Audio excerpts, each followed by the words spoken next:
یہ جو فیملی ہوتی ہے نا، یہ تسبیح کی طرح ہوتی ہے. اور ہم نے دیکھا ہے کہ یہ جو ہے نا تسبیح کے اوپر والا حصہ، یہ ماں باپ ہوتے ہیں. جب یہ چلے جاتے ہیں نا تو اپنے بھائی بہنوں کو جس طرح تسبیح کے دانے بکھرتے ہیں نا، اس طرح بکھرتے دیکھا ہے. جب تک ماں باپ ہیں پہلے تو ان کی برکتیں لینا، اور جب یہ چلے جائیں نا تو یہ دانے بکھرنے مت دینا، جوڑ کے رکھنا اپنی فیملی کو. یہ فیملی، یہی تو پیار ہے زندگی میں. تھوڑے سے پیسوں کے لیے بھائی بہن لڑتے ہیں، جائیداد کے لیے بھائی بہن لڑتے ہیں، تھوڑے کاروبار کے لیے لڑتے ہیں. ارے قربان کر دو، کوئی بات نہیں، بھائی کو تھوڑا زیادہ چلا جائے، بہن کے میری بہن کے گھر میں ہی جا رہا ہے نا، یہ تیرا ہے، یہ میرا ہے، نہ کیا کرے.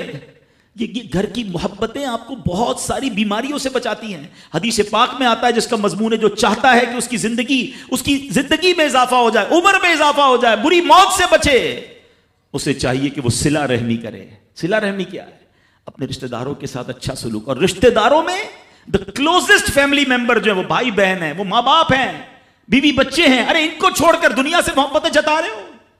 نہیں میرے پیارے اسلامی بھائیوں. تو اپنی بچیوں کے ساتھ اور اپنی بہنوں کے ساتھ بالخصوص اچھا سلوک کرنا. خوش نصیب ہے وہ بھائی جو بہنوں کا مان ہے، خوش نصیب ہے وہ جو والد جو اپنی بچیوں کے ساتھ اچھا برتاؤ کرتا ہے. بہنوں کی دعائیں بھائی کو بہت اوپر لے جاتی ہیں. خوش نصیب ہے وہ بھائی. اچھا ہمارے ایک اور نظام پتہ ہے کیا ہے کہ جب تک ماں باپ کے ساتھ رہ رہے ہیں تو چلے بھائی بہنوں میں پیار ہے. اب بھائی بہنوں میں شادی ہو گئی، سب کی شادیاں ہو گئیں اور ماں باپ چلے گئے، تو اب نارملی لوگ اپنی بہنوں کو اگنور کرتے ہیں. اب یار میں تو اپنی بیوی کو دیکھوں گا، اپنے بچوں کو دیکھوں گا، اپنی کمائی کو دیکھوں گا. نہیں، اب بھائی کا کام ہے کہ وہ والد کا کردار ادا کرے. بہنوں کو یہ احساس دلائے کہ تمہارے ماں باپ چلے گئے ہیں مگر تمہارے بھائی زندہ ہیں، ہر مشکل میں تمہارے بھائی تمہارے ساتھ کھڑے ہوں گے.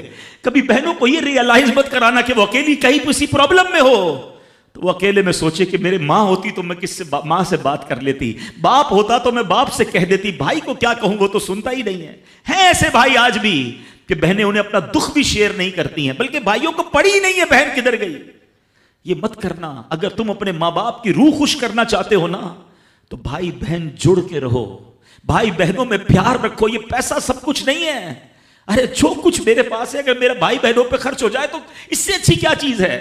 یہ یاد رکھے جو سوشل میڈیا پہ ہزاروں فرینڈ بنائے بیٹھے نا کہ میرے 5000 فرینڈ تو میرے 10,000 فرینڈ، کسی دن بستر پر پڑو گے نا اسپتال میں تو اس بستر کے کنارے تمہیں تمہارے بھائی بہن ہی نظر آئیں گے. وہ سوشل میڈیا والا تمہارا جو سارے دن چیٹنگ جس کے ساتھ واٹس ایپ پہ لگے ہوئے ہو نا گروپ میں، کوئی نظر نہیں آئے گا. جب تمہارے گھر میں کوئی بچے کا پرابلم ہوگا، آدھی رات کو اگر تمہارے گھر کو آ کے تمہیں دلاسا دے گا تو تمہارے بھائی بہن ہوں گے. بہنوں کو حقیر نہ سمجھنا، یہ ان لوگوں کے لیے بھی درس ہے. اسلام جب نہیں آیا تھا نا تو بہنوں کے حقوق نہیں تھے، ان کو کوئی ورثے میں حق نہیں دیتا تھا، بہنوں کی شادیاں نہیں کرواتے تھے. مگر آج بھی کچھ قبائل سنا ہے ایسے ہیں، آج بھی بدبخت کچھ لوگ ایسے ہیں جو بہنوں کے حق دبا لیتے ہیں. ارے بہنیں تو غم گسار ہوتی ہیں، بہنیں تو بھائیوں کا مان ہوتی ہیں. ارے بہنیں ہوتی ہیں تو گھر میں رونق ہوتی ہے. ارے بہنوں کو عزت دیا کرو، بہنوں کو پیار دیا کرو. اللہ کے حبیب فرماتے ہیں ایسا بھی ہوا کہ کچھ لوگوں کی ماں باپ جلدی چلے گئے، اب